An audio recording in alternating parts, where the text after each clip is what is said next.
Solomon says that God answered his prayer and sent an angel down with a ring to give him a ring, and that ring gave him power over the spiritual world. And Solomon uses it in what seems to be an attempt to help humanity. He claims that he used the authority of the ring to summon all the principalities of the world, the Nephilim, that are these disembodied spirits going around causing all this illness and different things. And he does several things. He interviews them as to what they hate, what casts them out, and like what angel is over them, that they, if that angel comes, they'll flee. Michael or Raphael or whatever, right? He writes all this stuff down, and this becomes witchcraft. For instance, one of the demons told him, I was in the land of Persia or whatever, but I left because someone was cooking fish. A fish gallbladder burning over an open fire drives me nuts. It's like putrid to me because I'm a water-based demon, and something like we don't smell burning things underwater, and so seeing it in the open air just makes me want to vomit, and so I left. Solomon's like, that's interesting information. I'm going to write that down. So if you want to repel a water demon, burn the gallbladder of a fish over an open fire in the month of June on a full moon or whatever. And that became a spell, which is where witchcraft comes from. Does that make sense? It does. The pentagram they use in their prayer circles is an homage to the Ring of Solomon. Solomon called it a prayer circle. He used to use the names of God, Adonai, and different powerful names of God to keep the demons from getting to him while he's playing these games with them, interviewing them.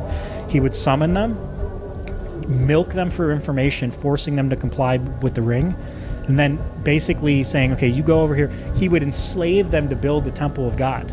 That's why they think all these rocks, the pyramids and stuff were built by these types of things. So the Masons come out of this as well. One of the highest ranking demons that Solomon enslaves to be a worker in the temple, he makes him a stone cutter and a mason, which is where the Masonic order seems to come with this demonic.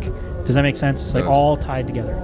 So Solomon summons all these guys, writes down a list of everything they hate based on starts to categorize and map out the spiritual world for the sake of humanity being able to control them. Because at this point, these things are running around tormenting the world. Solomon's trying to get a hold of it. So he's basically the sorcerer supreme, if you think of it like that. But he realizes that you can enslave the entire spiritual world if you get their bosses. They have to follow. And now you've cleared the world of demons, and guess what he trapped them in? What? A brass vessel, a lamp. This is where the legend of genies comes from. It's also the idea of Pandora's box.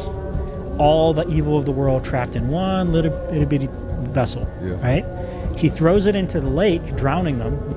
The world prospers. His kingdom prospers. Everything's good. No evil, no wars, no nothing.